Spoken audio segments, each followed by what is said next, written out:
Hello friends, இது நான் உங்கள் செய்யாது. இந்த வீடியோவில் நம்ம எதை பற்றி பார்க்க போகிறோம்னா டிஎன்பிசி குரூப் 4 ப்ரிலிம்ஸ்க்கான பெய்டு டெஸ்ட் பேட்ச்சு. ஸோ இது பார்த்திங்கன்னா பேர் வந்து அகரம் பேட்ச் அப்படின்னு சொல்லிட்டு இது ஜான்வரி 1லே ஸ்டார்ட் பண்ணிட்டேன் அட்மிஷனு. ஸோ ஜான்வரி 10 வரைக்கும், அதாவது வர வெள்ளிக்கிழமை வரைக்கும் அட்மிஷன் இருக்கும். அடுத்த வாரம் திங்கக்கிழமையிலேருந்து ஸ்டார்ட் ஆகும். ஸோ இதுக்கு ஜாயின் பண்ணுறோன்னு விருப்பப்படுறவங்க கீழே டிஸ்கிரிப்ஷனில் வந்துட்டு கூகுள் ஃபார்ம் இந்த லிங்க் இருக்கும். இதை நீங்கள் ரெஜிஸ்டர் பண்ணி ஜாயின் பண்ணிக்கலாம். இதுக்கான ஃபீ பார்த்திங்கன்னா 1000 ருபீஸு, 999. ஸோ இந்த 1000 ரூபாய்க்கான ஃபீஸ்க்கான ஒர்த்தாக தான் இந்த டெஸ்ட் பேட்ச் இருக்கும். இதோட ஸ்பெஷாலிட்டி என்னன்னு சொல்லிடுறேன். ஃபஸ்ட்டு போர்ஷன் வந்து ரொம்ப ரொம்ப கம்மியாக தான் இருக்கும். கம்பேரிட்டிவாக நான் சொல்கிறேன். எக்ஸாமுக்கான போர்ஷன் ஜாஸ்தி. ஸோ ஆனால் ஒவ்வொரு வாரமும் சரி அலாட் பண்ணியிருக்கிறது போர்ஷன் கொஞ்சம் கம்மியாக தான் இருக்கும். அதனால் ஒர்க்கிங் கேண்டிடேட்டாக இருக்கிறீங்க, ஹோம் மேக்கராக இருக்கிறீங்கனாலும் ஃபாலோ பண்ணிக்கிற மாதிரி தான் நான் பிளான் பண்ணி ஃப்ரேம் பண்ணியிருக்கேன். நான் நிறைய பேர் அதில் இருந்தும் ஜாயின் பண்ணுவீங்க. செகண்ட் வந்துட்டு ரிவிஷனுக்கு அதிக இம்பார்ட்டன்ஸ் கொடுப்பேன். உங்களுக்கு வந்துட்டு ஒவ்வொரு வார டெஸ்ட்லேயுமே ஒரு 30% கொஸ்டின் வந்து போன வாரத்துக்கான போர்ஷன்லேருந்து தான் இருக்கும். அப்படிங்கும்போது நீங்கள் வந்து ஒரு டாப்பிக்கை ரிவைஸ் பண்ணிக்கிட்டே இருக்கிற மாதிரி தான் இருக்கும். ஸோ ஃபார் எக்ஸாம்பிள் இப்போது வாரம் டெஸ்ட்டு பார்த்திங்கன்னா 6ஆம் வகுப்பு ஃபஸ்ட்டு 5 இயல், அதுக்கு அடுத்த வாரம் பார்த்திங்கன்னா 6ஆம் வகுப்பில் அதுக்கு அடுத்த 4 இயல். இப்போது செகண்ட் வீக் டெஸ்ட் எழுதும்போது ஃபஸ்ட்டு வீக்குக்கான போர்ஷன்லேருந்து ஒரு 30 கொஷின், மொத்தம் 100 கொஷின் தமிழில் எடுக்கிறேன்னா 70 கொஷின் வந்து 2வது வாரத்துக்கான போர்ஷன்லையும் வாரத்துக்கான போர்ஷனில் 30 இருக்கும். இதே 5வது வாரம் எடுத்துக்கிட்டிங்கன்னு வைங்களேன், எடுத்துக்காட்டுக்கு 5வது வாரம் பார்த்திங்கன்னா 8th ஸ்டார்ட் ஆகுதுன்னா ஒரு 30 கொஷின் வந்து 6th 7th எடுப்பேன். அதுக்கப்புறமா 70 கொஷின் வந்துட்டு 8th அந்த பர்டிகுலர் வாரத்தோட போர்ஷன் எடுப்பேன். அப்படிங்கும்போது நீங்கள் ஃபுல் மார்க் வாங்கணுன்னா கண்டிப்பாக ரிவைஸ் பண்ணி தான் ஆகணும் அப்படிங்கிற சிச்சுவேஷன் ஆகும். அப்போ நீங்கள் கண்டிப்பாக ரிவிஷன் பண்ணிட்டே இருப்பீங்க. ஒவ்வொரு வாரமும் முன்னத்த வாரத்தோட ரிவிஷன் பண்ணிட்டே இருப்பீங்க. ஸோ அப்படிங்கும்போது உங்களுக்கு தெளிவாக வந்து அப்டேட் ஆகிட்டே இருக்கிற மாதிரி தான் இருக்கும். உங்களுக்கு கிளாரிட்டி நல்லாயிருக்கும், ஞாபகமும் இருக்கும்.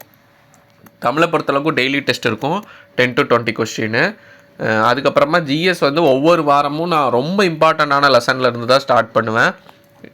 ஏன்னா ஜிஎஸ் பொறுத்தளவுக்கும் நிறைய பேர் ஸ்ட்ரகிள் ஆகக்கூடியது. ஸோ இம்பார்ட்டன்ட் லெசனை வந்து வீடியோஸ் அண்ட் பிடிஎஃப் மேக் பண்ணி உங்களுக்கு கொடுத்துருவேன். அதை பேஸ் பண்ணி உங்களுக்கு டெஸ்ட் இருக்கும். ஸோ ஒவ்வொரு வாரமும் ஒவ்வொரு யூனிட்டு அலாட் பண்ணியிருப்பேன். அந்த யூனிட்டே 2-3 வாரம் போகும், ஷஃபிள் பண்ணி போகும்.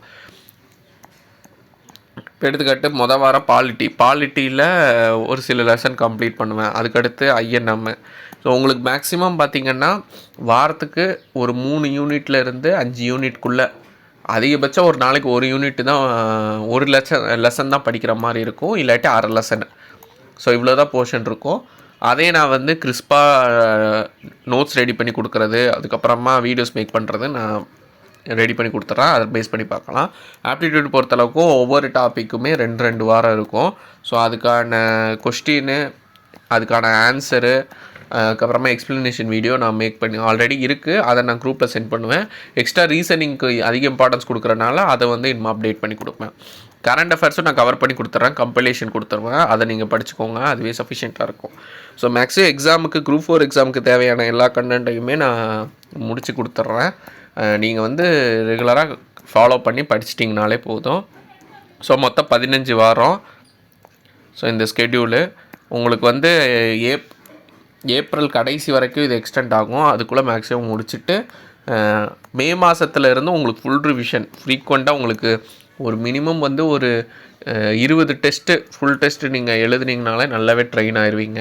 ஸோ அதனால் ஒவ்வொரு வாரமுமே ஒரு 2 டெஸ்ட்டோ 3 டெஸ்ட்டோ ஃபுல் டெஸ்ட் இருந்துக்கிட்டே இருக்கும். ஸோ அப்போ அது வரைக்கும் முடிச்சது எல்லாத்தையுமே ரிவிஷன் பண்ணி அதை நான் எப்படி பண்ணணுங்கிறதெல்லாம் நான் அந்த டைமில் நான் சொல்கிறேன். மினிமம் ஒரு 20 டெஸ்ட்டாவது நீங்கள் எழுதுனீங்க அப்படின்னா உங்களுக்கு ஃபைனல் எக்ஸாம் போகும்போது உங்களுக்கு அந்த பயம் இருக்காது, பதட்டம் இருக்காது, ஈஸியாக கிளியர் பண்ணுறதுக்கான சான்ஸ் அதிகமாக இருக்கும். ஸோ என்னோடய ஸ்ட்ராட்டஜி சிம்பிள். படிக்கிறது கம்மியாக படிக்கணும், எது தேவையோ அதை படிக்கணும், அதை அதிக முறை படிக்கணும். அப்போ நீங்கள் படிக்க உங்களுக்கு வந்து ஞாபகம் இருந்துகிட்டே இருக்கும். அதை பேஸ் பண்ணி டெஸ்ட்டு ப்ராக்டிஸ் பண்ணிகிட்டே இருக்கிறீங்க. டெஸ்ட்டு ப்ராக்டிஸ் பண்ணுறதுக்கு பேஸ் பண்ணி இதில் நான் ப்ரீவியஸ் இயர் கொஸ்டினும் நான் ஆட் பண்ணி கொடுத்துருவேன், அனலைஸ் பண்ணி. ஸோ உங்களுக்கும் அது ப்ராப்ளம் இருக்காது. ஸோ இந்த மாதிரி படிச்சிங்கன்னா கண்டிப்பாக அப்கமிங் எக்ஸாமில் கிளியர் பண்ணலாம். கரெக்டாக நான் கொடுக்குறத ஃபாலோ பண்ணிக்கிட்டிங்கனாலே கிளியர் பண்ணுறதுக்கான ரேட் அதிகமாக இருக்கும். ஸோ இந்த வீடியோ யூஸ்ஃபுல்லாக இருக்கும்னு நம்புகிறேன். கீழே டிஸ்கிரிப்ஷனில் வந்துட்டு ஃபார்ம் லிங்க் ஆட் பண்ணுறேன். நீங்கள் ரெஜிஸ்டர் பண்ணிட்டீங்கன்னா நான் கால் பண்ணி என்ன டீட்டெயில்ஸுன்னு சொல்லுவேன். அதுக்கப்புறமா உங்களுக்கு டவுட் இருந்தால் டவுட் கேட்டு கிளாரிஃபை பண்ணிக்கோங்க. இன்ட்ரெஸ்டட் இருந்தால் ஜாயின் பண்ணிக்கலாம். ஸோ இந்த வீடியோ யூஸ்ஃபுல்லாக இருக்கும்னு நம்புகிறேன். அப்கமிங் வீடியோஸில் பார்க்கலாம். தேங்க்யூ.